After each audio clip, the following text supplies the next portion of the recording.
Hello and welcome to the Villa Park podcast. It's me, Rich, and I'm back with another Transfer Talk daily show. I realised I haven't done my daily Transfer Talk show. There hadn't been too much news on the transfer front for Aston Villa this Sunday, but there has been a couple of things in the offing, something that's quite amused me that I do want to talk about, and then a link to another right back that we'll talk about as well as a potential movement in the Malen deal. Is it close now?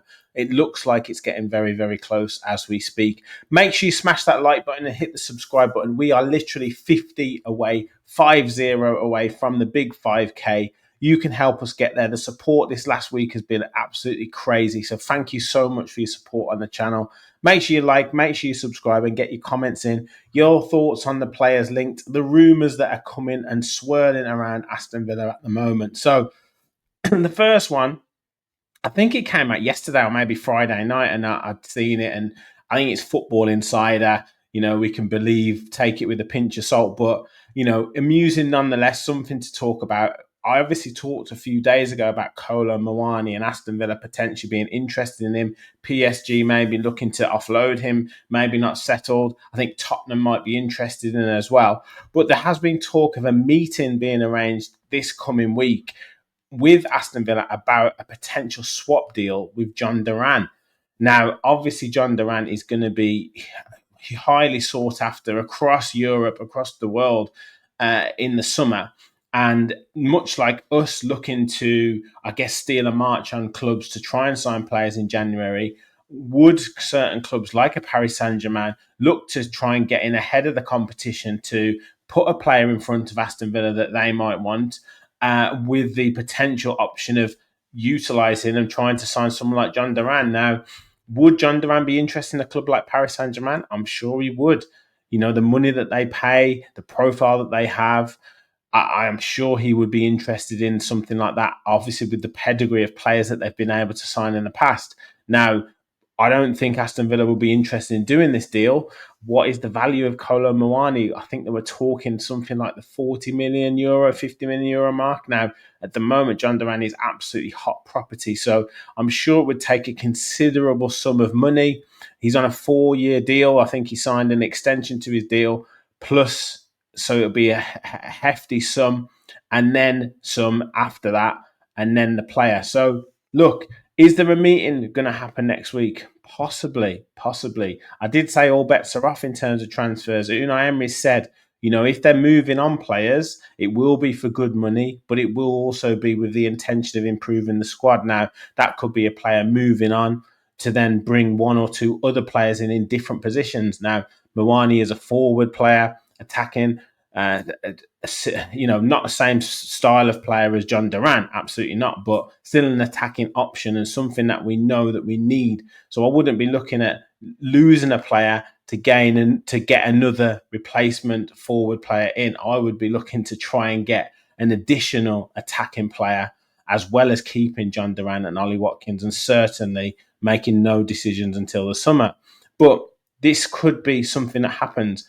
You guys let me know in the comments your thoughts on this. Could they be meeting up next week? Could there be a potential option of a Muani and Duran swap deal, plus obviously cash coming to Aston Villa as well? So let me know your thoughts. I don't see it being a realistic one at all. However, stranger things have happened. Now, we've also seen this evening that Aston Villa have also expressed interest in another right back, this time Spanish right back, Oscar Mingueza, from Celta Vigo. Now, he's a Spanish international. He's 25 years of age, can also play, I believe, in central defence as well. Has 2 caps for Spain, also played for Barcelona, So Celta Vigo signed him from Barcelona, featured for Barcelona B initially, 36 appearances. Then Barcelona, 46 appearances, scoring 2 goals between 2020 and 2022. And then since 2022, he's been at Celta Vigo, where he scored 3 goals in 61 appearances. Now, I can't profess to know too much about him. I know Unai Emery, has dipped into the Spanish transfer market for fullbacks before with Alex Moreno. So it could be something that he looks to do again. Now, in terms of his heat map, obviously operates down that right-hand side, can get forward as well. If you look at that, can also operate down the left-hand side as well. So he's showing versatility there. As I said, 25 years of age, can play central defence as well, can also operate further forward in terms of right back. So that opens up an option if we play 3 at the back. Can he play wing back as well? In terms of appearances, 17 starts, 17 games played in total, 2 goals this season, as I said before, 1 free kick goal, 1 from inside the box, 1 from outside the box, both with his right foot, has also won a penalty, 5 assists, which is excellent as well. We know how much we need more creativity, particularly down that right-hand side. Leon Bailey may be starting to get a little bit of form, but Matty Cash doesn't have that creative influence that we know that we want. And 5 assists is excellent there. 9 big chances created as well. We saw the difference that Ian Maatsen made when he came onto that left-hand side on Saturday. So massive in terms of creativity at fullback, 80% in terms of passing accuracy, so 85% in his own half, 78% in the opposition half. 2 clean sheets this season for Celta Vigo, 4.2 ball recoveries. Has 3 errors leading to a shot, but none that have led to a goal. And then in the sort of mid to high 40% in terms of dribbles, duels won, ground duels won. So not too bad at all in terms of his statistics. Looks a pretty solid player, very, very durable, sort of can go forwards and back as well. So pretty adaptable as well. So, and we know with Spanish players, generally technically very sound as well. So one to watch on that. 25 years of age, could probably slot better into the first team than maybe a Wesley Francia, who we've been bidding for as well, apparently. He's 21 years of age from the Brazilian league. So again, one to keep an eye on, but it does look like we are certainly looking to strengthen that right-hand side, which is music to a lot of Aston Villa fans' ears, including myself. Now, finally, the more sort of information on the Daniel Malen deal. Looks like it is now moving at pace.